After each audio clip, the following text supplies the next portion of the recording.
As Coach alluded, about a year ago, my wife and I had a daughter, and consequently I made the really difficult decision to step away from our program after 15 years.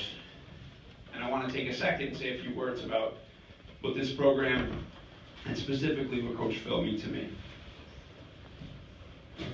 So my family moved to Madison in 1988 in the summer. And my first memory of town isn't the beach, it's not our house, it's not even our school. It's my dad taking me to a football game on a Friday night at Strong Field. And he positioned us close enough to the locker room there so that we could see John Hevison come out of the locker room when he took the field. The biggest guy to ever play for us. And my dad also pointed out the name Danny Zaneski. He said over and over that night on the loudspeaker. It's my first memory of town. And about a year later, and I'll never know why, my dad took me over to Coach Philippone's house. I'm guessing he had to pick something up for Madison football or drop something off. But I met Coach Phil right on his little front porch there. He came out of the screen door, and he shook my hand. He said to me something I'll never forget. He said, "Son, are you going to be a Tiger someday?" And I was probably 10, maybe 11, and I said, "Yes, sir." I didn't even know who he was, but something about what he said, you know. And he went back inside and he got something off the mantelpiece. It was a picture of his first team, the '89 team. It's up in our weight room. It's 26 guys who beat Darien for the state championship. And he asked me if I knew anybody on that team.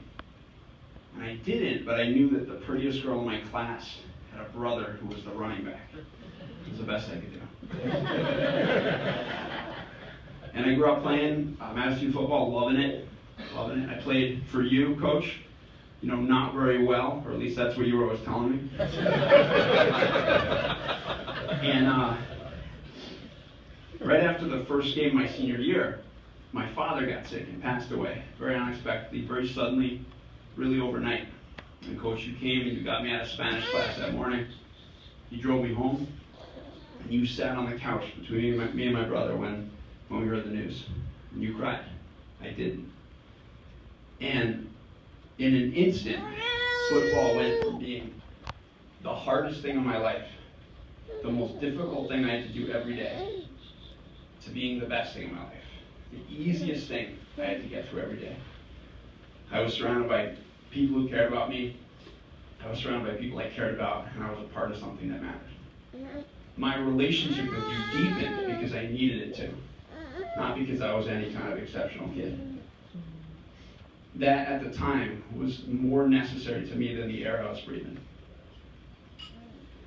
And I remember late in my senior year sitting with you in that little office you had in the old building and saying, "Coach, I'd love to help you out someday if I'm around." You said, "Sure." And I went away, had 4 great years at UMass, and I came home and I was around, so I started going to practice. I didn't know a thing about football. I started going to practice. I did anything I could. I was the water boy. I ran the water out. I was the ball boy, you know. Did the special teams for a year. I coached the freshman team for 6 years. That was my favorite job by far. And then for the last 6, I run the offense, and I'm proud of what we've done. You know, we won 56 games over this last 6-year period and averaged over 30 points a game for 6 straight years. Produced 4 All-State quarterbacks. I will always be grateful for the opportunity that I've had to give back to you and give back to this program. But what I want to touch on and what I want to finish with is you and what makes you such an extraordinary coach and man. And believe me when I say this isn't hagiography here. I know every one of his faults. So when I talk about him, you have to know that I know every one of his faults.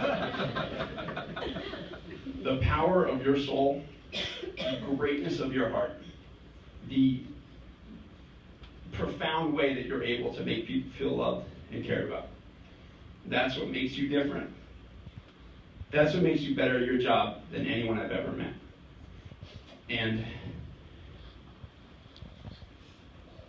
I realized that what you did for me as a 17-year-old kid, even though it was life-changing for me, was in no way unique, because it's the same thing that you offer to every boy here.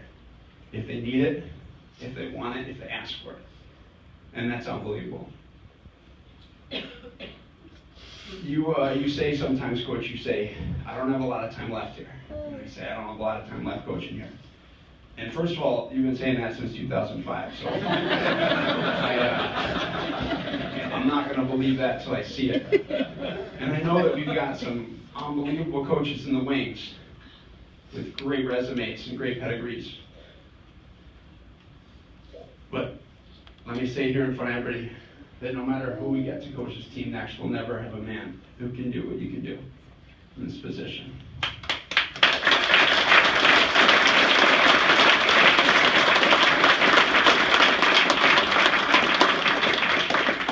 And the last thing I'll say, Coach, you've said to me many times over the years, you said, hey, this is Larry's program.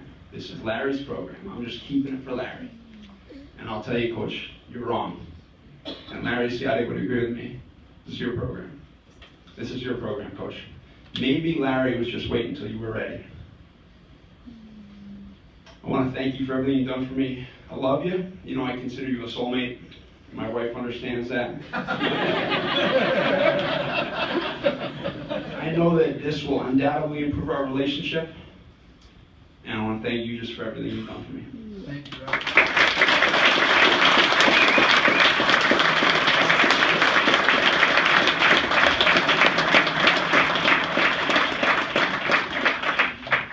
Now, Nick Vandell. Nick Vandell.